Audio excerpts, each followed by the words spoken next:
Fathers, we have to show the fear of the Lord to our families.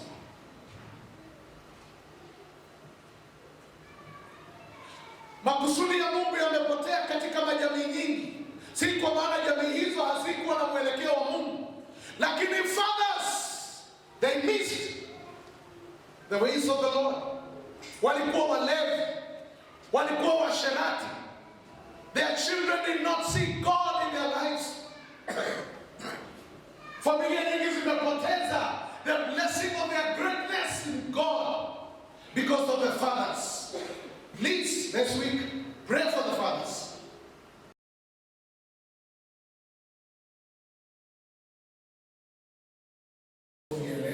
Moyo wangu ni mwema na Yesu amekuwa mwema. Leo tunaangalia, we are on the 4th week I think. Tunaangalia about family ama relationship. Na tumekuwa tukiangalia kwa 2 weeks about building a godly family. Nataka tuendelee kuanzia mahali tuliachia. Wiki ya kwanza tuliangalia a God family kutoka kwa jamii ya mzee na mama alikuwa anaitwa Akila na Priscilla. Na tukaangalia a godly family is a saved family. Number 2 tukasema a godly family is a serving family.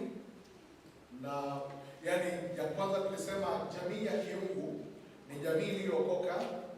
Jamii ya kiungu namba 2 ni jamii inayotumikia Mungu, serving family. Na jambo la 3 tukasema jamii ya kiungu ni jamii inayoabudu Mungu. Na wiki last month tuliangalia a godly family fulfill its given roles. Jamii ya kiungu inatimiza majukumu yake ya kiungu. Leo niruhusu niingie sehemu nyingine, nitakuwa nikizungumza about roles of the family members. Roles of the family members, majukumu ya wana jamii. Leo na next month ni labda nitazungumzia the roles of the family members, maybe for 2 sessions or 3. I will be talking about roles of the family members. Na mwaka huu niliamua kufundisha kwa somo kila wiki, na hivyo wiki ya 3 leo tunafanya wiki ya 4 tunafanya family. Na hivyo tutaangalia roles of the family members. Maana last month tuliangalia tukasema family is a fortress, mahali sisi wote tunapata ulinzi na tunahitaji kulinda mipaka yetu. Wale walikuwa wanaelewa na wale hawakuwa wanaweza pata notes kwa watu wa media. Na tukasema basi jamii ni ya muhimu. Sasa tuna majukumu katika jamii. Na leo niruhusu nizungumze kuhusu majukumu ya mzazi. I will talk about parents. Today we'll talk about parents. Now, talking about parents, I will talk about father and mother. Nitazungumza kuhusu baba na mama. Na hayo ndio nitakayozungumza kwa ibada hii ya leo. Na ningeomba uwe tayari ili tupate kusonga pamoja. Na nitauliza wale baba na mama walio katika nyumba wasikie vizuri. Wale vijana ambao hawajakuwa wazazi pia wasikie vizuri, because pia wana jukumu la kuwa wazazi kesho. And maybe they will have some tips na mambo ya kuwasaidia kabla Mungu hajawapa watoto na kuwapa familia. Who is a parent? Webster Dictionary define a parent as a father, in a defined father, because I've said I'll talk about father and mother. Father inasema ni mtu, a man who has begotten a child. Ni father ni mtu ambaye amezaa mtoto. Na nitatumia hii leo, najua ninaweza eleza kwa njia tofauti father, lakini tutumie Webster Dictionary inasema a man who has begotten a child. Alafu who is a mother is a woman. Mother ni woman, a woman who has begotten a child. Woman who has begotten a child ni mwanamke ambaye amezaa mtoto. Na basi tukisema mama na baba tunasema ni mwanaume ambaye amezaa mtoto, naye baba ni mama ni mwanamke ambaye amemzaa mtoto.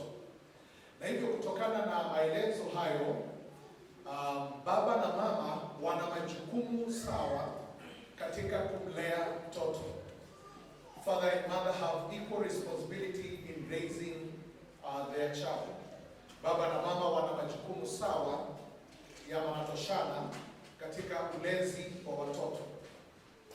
Labda kumekuwa na mambo mengi katika sheria kuhusu watoto, lakini katika kwamba father and mother have equal responsibility of raising their child, because both of them, definition ya their names, mother and father, ni wote wamezaa, na hivyo wana majukumu sawa ya kulea watoto wao.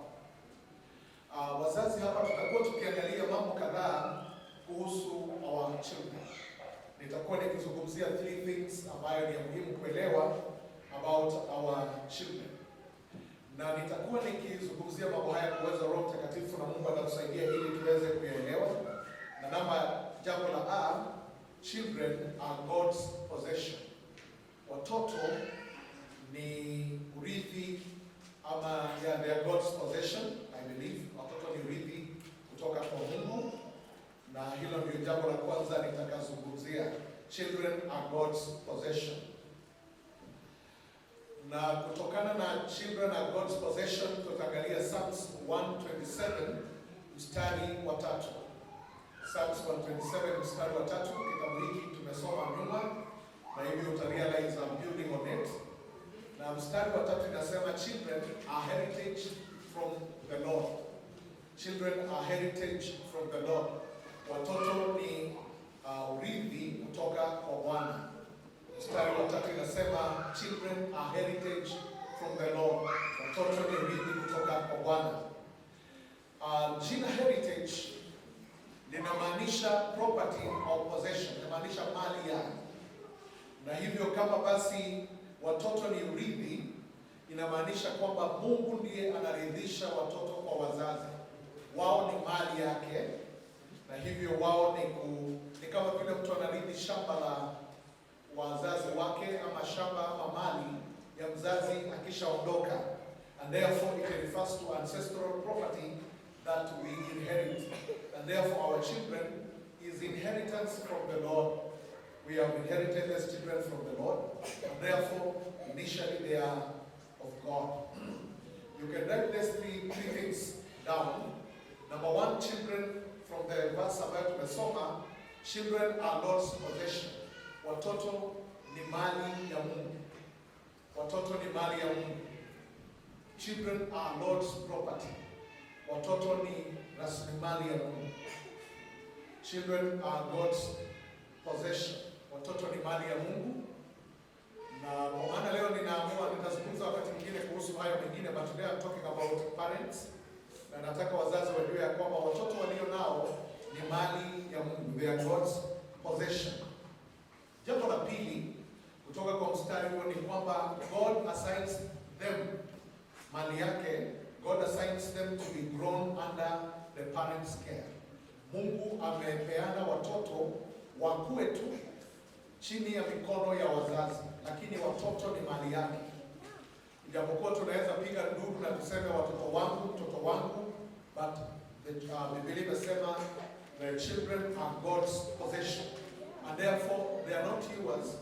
You have been assigned, they grow under you. And I want to tell you the truth that the children you have, they belong to God more than they belong to you.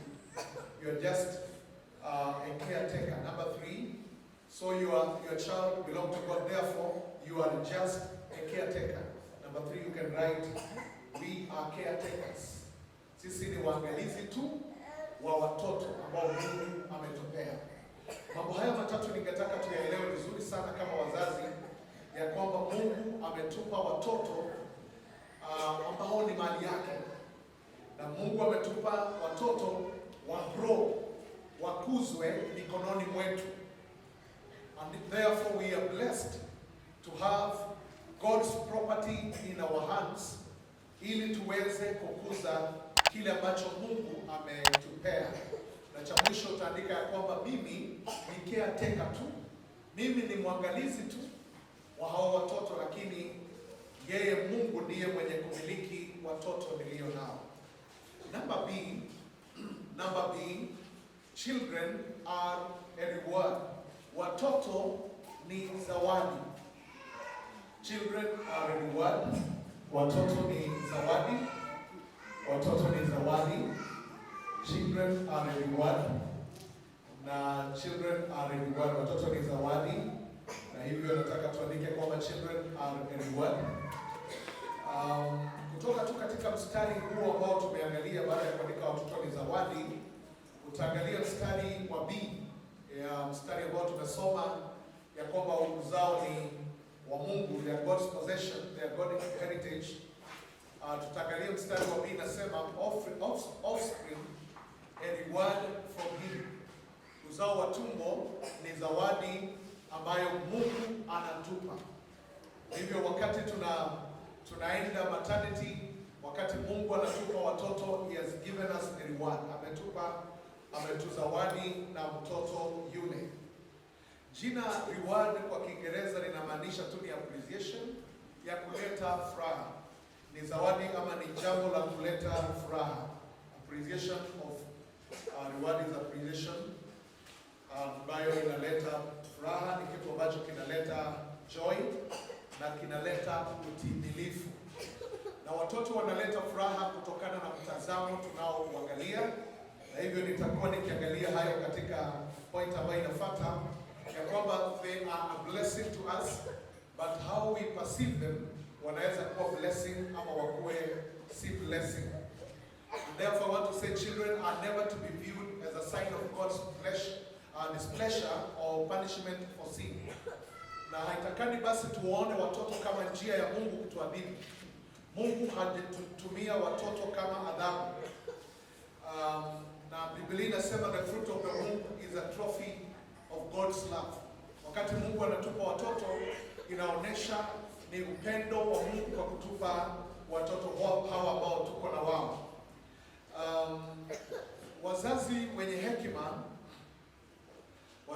hekima wanafurahia watoto wao, na wanawaona watoto wao kama source of joy in their family.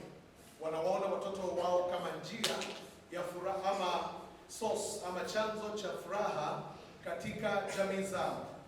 Lakini wengine wanaona watoto kama njia ya huzuni na njia ya uchungu katika jamii zao. Na ningetaka uangalie hivi, kama dunia ingekuwa bila watoto, a world without children will be a dull world.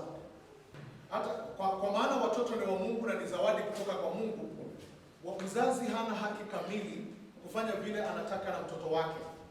Lazima tufanye kile Mungu anataka na mtoto. God has all rights for a child. Mungu ana haki zote kwa mtoto because yeye ni mtoto, yeye ni mali ya Mungu. God has planned and you need to bring that child in God's plan. Therefore, though you think you have rights, but I want you to believe you are a caretaker, God has just bring that child in your hands to be grown under you, but God is the owner of the child. Na hivyo hata kama una haki si zote, kuna haki zingine hatuna kabisa juu ya mtoto. Na kati ya haki ambazo hatuna juu ya mtoto ni kuwaua watoto wetu. Sometimes we think the child should not live because they are not wanted, hawatakikani. Parents also do not have any right over the life of your child. They are not yours. You are just a caretaker. God has given you and I a responsibility to grow that child in the ways of God. And therefore we cannot kill unborn lives from the womb. Hatutakani kuua maisha katika tumbo za mzazi, because the life of that child is sacred. And when we do that, we are murdering that which God intended to be here. And by doing it, we are destroying the destiny ambayo Mungu alikuwa ameweka kwa ajili ya mtoto huyo. And therefore, friends who are here, I want to encourage you that every child belongs to God. From God's point of view, there is no such thing as an accident birth. Kutokana na mtazamo wa Mungu, hakuna kitu ambacho amesema watoto ni urithi apart from wale walipatikana accidentally. Kutokana na mtazamo wa Mungu, hakuna kitu kama surprise pregnancy. Hakuna. Watoto wote ni mali ya Mungu. Biblia inasema wote ni wa Mungu. Kulingana na mtazamo wa Mungu, Hakuna kitu kinaitangwa unwanted child.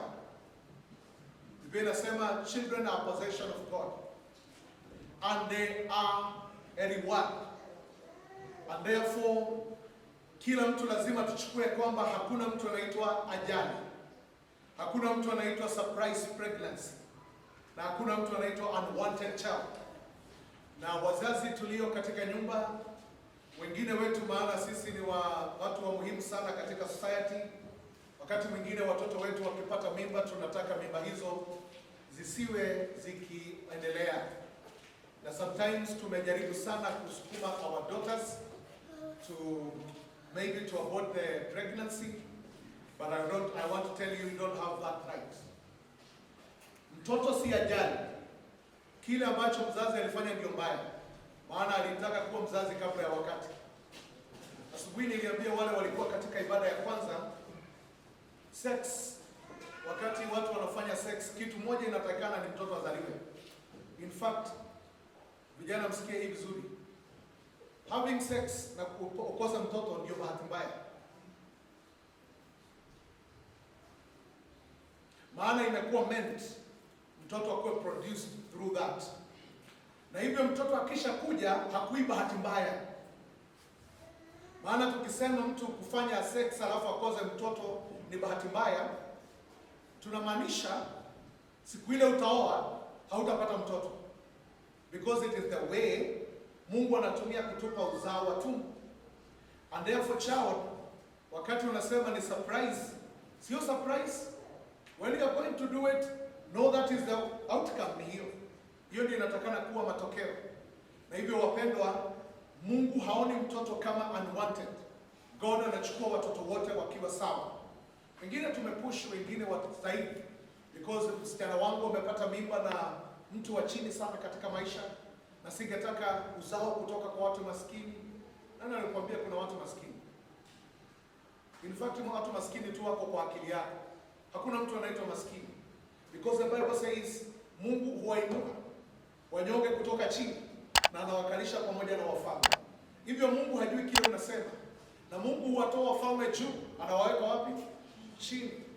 Na wakati mwingine madharau haya yamefanya mpaka tumesukuma watoto wetu kwamba sitaki aibu, I don't want shame ya kuwa associated na that family. I'm telling you, even that family belongs to God. Na kama mtoto amekuja through that family, that child is a heritage. Tuache hayo maneno. Wakati mwingine, kwa maana mimi ni mchungaji, binti yangu amepata mimba, ninamwambia utaharibu sifa zangu. I'm a bishop. Mtoto akishapatikana lazima apokelewe, kwa maana amekuja. Na akisha kuja amefanya nini? Amekuja. Na kwa ajili ya matatizo hayo, don't reject a God-given gift. Hata kama hamkutazamia anakuja, mtoto huyo ni zawadi katika jina la Bwana. And I want to tell you, maybe that child ambayo mna reject, maybe that child is the Jephthah of your family. Huyo mtoto anaweza kuwa ndiye Jephthah wa maisha yenu. Unakumbuka Jephthah? Alizaliwa na mkahaba. Unakumbuka? Akawa chased away because ni mtoto wa kahaba. But Jephthah was a gift from God. Hata mtoto aliyezaliwa na kahaba ni kipawa kutoka kwa nani? Kwa Mungu. Tabia ya kahaba ni ukahaba, lakini the gift, lazima tu separate the gift na tendo mbaya na maisha mabaya. Na hivyo mtoto huyu lazima tumweke kando na tujue Mungu anaweza mtumia siku moja, na tunaweza tukafurahia kile ambacho Mungu anafanya kupitia kwa mtoto huyo. And therefore there is no unwanted child. All children belong to God. So mwambie hakuna mtoto wa ajali. Hakuna mimba ya bahati mbaya. Mimba zote ni sawa. Mimba zote zinatakikana, maana zimekuja kwa njia hiyo. Hakuna ya bahati mbaya. Na hakuna mtoto ambaye ni surprise. Wote wamekuja kwa ajili ya Mungu. And therefore each one belongs to him, and it is assigned rightly by him to the parents. Number C, jambo la tatu, wazazi, child requires direction. Mtoto anahitaji kuelekezwa. Jambo la kwanza tumesema mtoto ni urithi wa Mungu. Jambo la pili tukasema mtoto basi ni zawadi kutoka kwa Mungu. Na jambo la mwisho ambalo nazungumza katika ibada hii ni kwamba mtoto anahitaji direction. Anahitaji kuelekezwa. A child needs direction. A child needs direction. We have said, number one, a child is a heritage. Number two, a child is a gift. And number three, a child requires direction. Na hii tutaangalia mstari wa 4. Tutaangalia mstari wa 4 ambayo inasema, like an arrow in the hands of a warrior are children born in one's youth. Like an arrow in the hands of a warrior are children born in one's youth. Mniruhusu nizungumze kutoka mstari huu. Nimezungumza juzi kutoka mstari huu nikasema sisi ni mishale mikononi mwa Mungu, lakini nitazungumza kusema ya kwamba leo maandiko inasema ya kwamba mtoto ni mshale mikononi mwa shujaa. Ni kama mshale mikononi mwa shujaa. Na mniruhusu nizungumze kidogo kuhusu mshale. Mshale hauna maana kama hautaelekezwa. An arrow is useless if it is not directed by the warrior. And in this case, a warrior is the parent. Yule shujaa ni mzazi. Kwa hivyo Biblia inataka kusema hivi ya kwamba mtoto ndiye silaha ambayo mzazi anatumia kupigana vita vingi vya baadaye na kufanya destiny ifike mahali inatakana kufika. Na basi maandiko ikileta kwamba mtoto ni kama mshale mikononi mwa shujaa, shujaa asipoelekeza mshale, hata kama mshale una makali na mshale ungetakikana kufanya kitu, unless the warrior takes the arrow and directs the arrow, haiwezi ikafikia kusudi lake. Imagine a warrior in the battlefield. He has bow and arrow supplied to him by the king, and now the king is God. But it is up to the soldier to direct the arrow towards the target. And therefore you need to understand that our children wanakaa kama mishale ambayo Mungu ametupa the king na ametutuma katika dunia, na anataka we direct our children in the right ways. And therefore today I want to say a child like an arrow is incapable of directing himself or herself. Can I write that down? A child like an arrow is incapable of directing herself or himself. Mtoto kama mshale hawezi akajiongoza, hawezi akajielekeza. Lazima kuwe na shujaa. Na mzazi, kama Mungu anakuita shujaa, amekuaminia ya kwamba unaweza mlea mtoto huyo. Wakati Mungu alinipa watoto uzao, aliniaminia kwamba I am able to direct the arrows the Lord has given me. I have 3 arrows by now. Na ninashukuru maana Mungu ananisaidia na atanisaidia to direct the arrows. Akipeana kwa mikono ya shujaa, anajua huyu shujaa nimempea ana uwezo wa kuelekeza. Na hivyo nitarudia niseme, children hawawezi wakajielekeza wenyewe. And therefore you can write this down. It is the basic responsibility of parents to direct the lives of their children. Ni jukumu la msingi la mzazi kuelekeza mtoto. Ni jukumu la msingi la mzazi. Ni jukumu la msingi la wazazi to direct their children. Because children, as arrows, they are incapable of directing themselves. Hawawezi wakajielekeza. Swali langu kubwa kwa mzazi aliye hapa ni hili. Friend, how are you directing your children? They depend on you. Kulingana mstari unasema kama mikononi mwa shujaa ndivyo watoto walivyo mikononi mwa huyu shujaa anaitwa mzazi. Nauliza swali mzazi, umeweka mishale chini ama unaidirect? Kama umeiweka chini, unafanya makosa. Lazima uipe direction.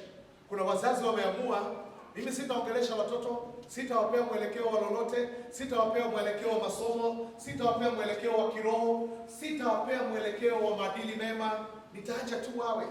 nitawapeleka maybe kwa grandmother, nitawaacha tu katika mtaa wafundishwe na dunia. Hiyo mishale tumeweka chini. Wengine nao tumechukua mishale and we are directing the arrows in the wrong directions. Friend, I beg you, you have a responsibility as a parent to know that you are a warrior and in your hands there is a child, an arrow. Direct that arrow in the name of the Lord. Praise the name of the living God. Umebarikiwa wewe ni shujaa. Ndio mko nasema mimi ni shujaa. Na mikononi kuna nini? Mishale. Sasa mishale inategemea nani? Shujaa. Gonga kifua kidogo, sema ni mimi nitaidirect. Na hivyo kama itapotea, kulingana na mstari ni kama kwamba kama mshale utapotea, shujaa ana jukumu la kuwajibika.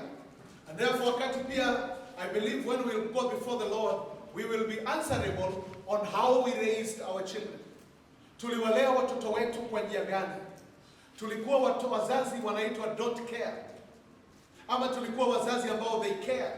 They want to direct their children to the ways of the Lord.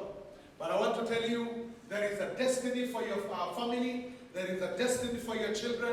As a parent, you have the arrows in your hand and you can direct your children wherever you want them to go in the name of the Lord. May the Lord give us wisdom to direct our children in the name of the Lord. And I need to pray like anaitwa Manoa, ambaye alisema, God, send that man again, ambaye alikuwa amekuja kwa mke wangu, so that I direct on how to raise this boy, ambaye umesema tutapata.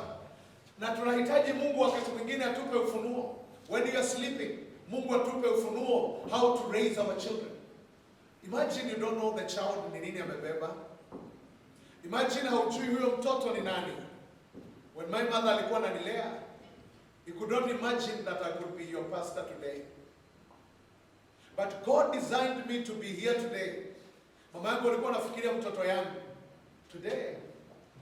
Today, kuna watu wanafaidika na maisha yangu kuliko mama yangu. Mama yangu anafaidika kidogo. Watu wengine kila siku wanafaidika na maisha yangu. My mother was raising me, not knowing what she was raising. Mama yangu hakufikiria mimi nitakuwa mchungaji. Ndivyo aloniambia mambo mengine yote. Maana hata wakati Mungu aliniita, moyo wake ulikuwa na huzuni, kwa nini Mungu amechukua mtoto wangu? Lakini maana mimi ni first born, lazima nikuwe pastor.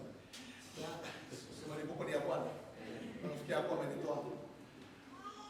Hakuamini kwamba ningekuwa hiyo because alikuwa na mtazamo wake, lakini alinilea, aliniambia uaminifu ni hii. And I thank my mother. Not that I don't have a father, but my father died when I was small Kanyama. Nakumbuka tu baba yangu ni vita moja tu mzuri aliliweka Murwa.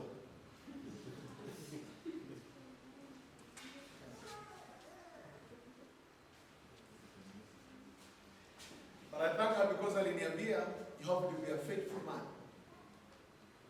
When tulikuwa maskini sana, tulikuwa tunafanya vibarua kwa mashamba ya watu, akaniambia usiwahi kufunika shamba ya mtu. Those are values alinipa. Akaniambia usichukua mali ya mtu, maana siku moja Mungu atakufanya uwe na mali. Na siku ile utakuwa unadhika mkoda wenu, utakuwa unafunika shamba yenyewe.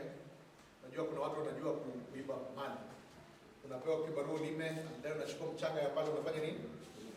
Unafunika hapa hivi, alafu unaruka unachukua mchanga pale unafanya nini? Unafunika alafu kuna watu expert ya hiyo. Kama unafanyanga hiyo tafadhali wacha, unajiroga mwenyewe. Mama akaniambia siku ile utakuwa Mungu amekubariki, utahitaji watu wa kufanyia kazi ya shamba. Na kile ulipanda utafanya nini? Utavuna. Na hivyo akanifunza, anzia mahali umepewa kibarua, lima kila sehemu, and then ukipewa mshahara, hata kama utakuwa umeumia sana, utapewa mshahara wa haki. Na huyo mtu ambaye atakulipa, hata kama mshahara ni kidogo, atafurahia kazi yako. Wale wa kufunika inakuanga tu ni masaa kabla mvua inyeshe. Mvua ikinyesha mwenye shamba akikuja anakuta majani ilifanya nini? Ilisimama yote, ana feel the pain ya kupeana pesa na mtu amemnyang'anya. Those are some of the values of directing. We have the responsibility ambao wanalea watoto wadogo leo, kuambia maadili ya kiungu, kuambia maadili ya kawaida, kuwafunza kuwa watu wenye bidii, kufanya kazi kwa mikono yao. Na mambo hayo mengine yote ambayo ni ya muhimu in directing our children. Friends, children can never direct themselves, they need us. Wale ambao Mungu amewapa na watoto wadogo, una jukumu la kumwelekeza mtoto huyo kuanzia sasa na kuendelea. Hebu niulize swali. Do you know how we live in our family shows our children direction they should go? Kuna watu wamepoteza mielekeo katika ndoa leo kutokana na the dysfunctional family they came from. Walitoka kwa jamii ambazo zilianguka. Na vile waliona mama yao akichapwa na baba yao, waliona mistreatment ya mzazi kwa mwingine, wakawa na hali ndani yao ambayo imewasumbua even in choosing their life partner and how they are living. Ndani ya mawazo yao tuliwadirect ya kwamba men are evil. Na wengine tukawadirect wakaona vile baba mama had respect mzae, na wakaanza kuona ya kwamba women are evil. Na no wonder hata kama tunapingana nayo na tunapinga sana hii mambo ya LG. Tuseme kwanza tu mambo ya LG kwanza. Hii ya LG sehemu kubwa yake inachangiwa na watoto ambao wamelelewa na hawakupata direction. Maybe walikuwa kwa wazazi lakini their lives haikuwa na mwelekeo, si wa kuambiwa hata wa kuona. Na wengine wakachukia kuolewa na wanaume, na wengine wakachukia kuoa wanawake kutokana na vile waliona wanawake wanatreat wanaume kwa nyumba ya baba yao, because in the house kuna mwanaume na mwanamke, na wakachukia. Na hivyo hata kama unataka kuwa violent, tafadhali ujue kama kuna mtoto anaangalia, wakati unakuwa violent you are directing that child, na inaweza kuadhiri hata katika matokeo yake ya mwisho. Hata kama tutalaumu America na tulaumu wale wengine, parents have responsibility to raise our children katika njia za Mungu. Na ili siku moja tukiwaambia hii njia unachukua ni mbaya, watasema ni kweli, maana mzazi hajakuwa na njia kama hiyo. Bwana Yesu asifiwe. Na hivyo nataka kusema it is our basic responsibility to raise our children. Can we stand before the Lord as we pray?